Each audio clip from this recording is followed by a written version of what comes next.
बिस्मिल्लाहिर्रहमानिर्रहीम, अस्सलाम वालेकुम। Welcome to food with Sana Ali kitchen में। आज हम बना रहे हैं देगी चना पुलाव रेसिपी। बहुत ही टेस्टी बनने वाली रेसिपी है, बहुत इजी और क्विक मेथड से बनाएंगे। 10 मरम अल हराम को आप ज़रूर ट्राई कीजिएगा ये रेसिपी। आधा कप कुकिंग ऑयल ले लिया है, जिसमें कटे हुए 2 प्याज शामिल कर देंगे।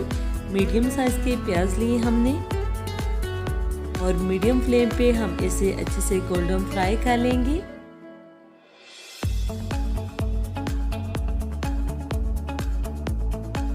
प्याज अच्छे से फ्राई हो चुके हैं। 2 बड़े चम्मच अदरक लहसुन पेस्ट शामिल कर देंगे और 10 सेकंड तक हमने इन्हें सौते कर लेना है ताकि कच्चापन ख़त्म हो जाए और एक अच्छी सी खुशबू आने लगे। मसाले शामिल करेंगे। 3 सब्ज़ इलायचियाँ ले ली हैं, 1 टीस्पून काली मिर्च, 2 बदियान के फूल, सब्ज़ इलायची और 2 इंच के टुकड़े जो हमने दालचीनी के ले लिए हैं और 7-8 जो है लौंग ले लिए हैं, हम इसमें शामिल कर दिए। 5 मिनट तक बिल्कुल लो फ्लेम पे हमने इसे कुक कर लेना है ताकि इसके अंदर जो ऑयल है वो एक्टिव हो जाए और एक अच्छी सी खुशबू आने लगे। अब हम इसमें कटे हुए 2 टमाटर शामिल कर देंगे और इनको जो है हमने लो फ्लेम पे पकाना है ताकि ये अच्छे से जूसी हो जाए और टेंडर हो जाए।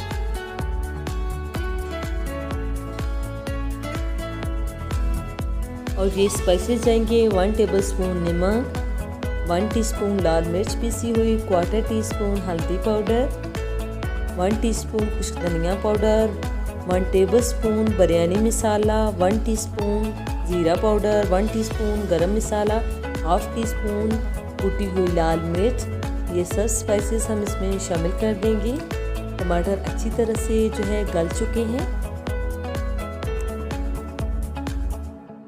अब हम ये स्पाइसेस जो लिए थे वो इसमें शामिल कर देंगे और अच्छे से इन्हें मिक्स कर लेना है। और 5 मिनट तक अच्छे से भुनाई कर ली हमने। मसालों की अच्छी तरह से भुनाई हो चुकी थी। अब 1 कप हमने इसमें चने शामिल कर दिए हैं जो हमने पहले से बॉईल करके रखे हुए थे और 10 मिनट तक हम चनों को भुनाई कर लेंगे अच्छे से ताकि सभी स्पाइसेस का जो टेस्ट है वो चनों के अंदर चले जाए। इससे हमारा चना पुलाव जो है बहुत ही टेस्टी तैयार होगा। ये आप देख सकते हैं कितने अच्छे से जो है चने जो हैं भुनाई हो चुके हैं। प्यारे प्यारे से इसके अंदर बबल्स आ रहे हैं। 2 कप चावल हैं, इसलिए हम 3 कप इसमें पानी शामिल कर देंगे। 3 कप पानी हमने शामिल कर दी है। 2 टेबलस्पून हमने इसमें अचार शामिल कर दिया है। ये ऑप्शनल है, अगर आप चाहें तो ज़रूर शामिल करें। अगर स्किप करना चाहें तो स्किप कर सकते हैं, लेकिन इससे बहुत अच्छा टेस्ट आएगा। हाई फ्लेम पे पकाएंगे। पानी में बबल्स आने लगे।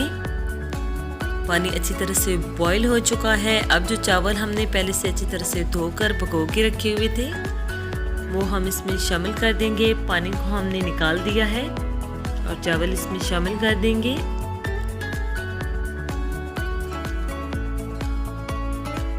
और हाई फ्लेम पे हमने इसको जो है 2 मिनट तक पकाना है और फिर हम फ्लेम को जो है मीडियम कर देंगे। पानी खुश्क हो चुका है, बिल्कुल थोड़ा सा पानी रह चुका है। अब हम इसको कवर करके दम पे रख देंगे 10 मिनट तक। बहुत ज़बरदस्त से जो है हमारा चना पुलाव तैयार हो चुका है, देगी चना पुलाव। ये आप देख सकते हैं कितने खिले खिले से चावल रेडी हुए हैं।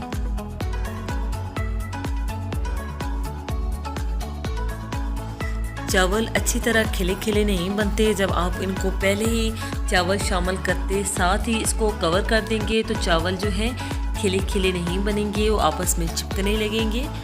पानी को पहले थोड़ा खुश्क कर लिया करें और फिर जो है इसको स्टीम दिया करें। अब चलते हैं असेंबलिंग की तरफ। अब जो है चना पुलाव को हम निकाल लेंगे। आप देगी चना पुलाव की ये रेसिपी ज़रूर ट्राई कीजिएगा। अगर चैनल पे नए हैं तो जल्दी से अपने आप ही के चैनल को लाइक कर दीजिए। सब्सक्राइब और शेयर करने में बिल्कुल कंजूसी नहीं करनी। बेल आइकन को ज़रूर प्रेस करना है ताकि आने वाली हमारी हर वीडियो सबसे पहले पहुंचे आपके पास। ओके जी, अपना ख्याल रखिएगा। अब मुलाकात होगी नेक्स्ट वीडियो में। फी अमानिल्लाह, अल्लाह हाफ़िज़।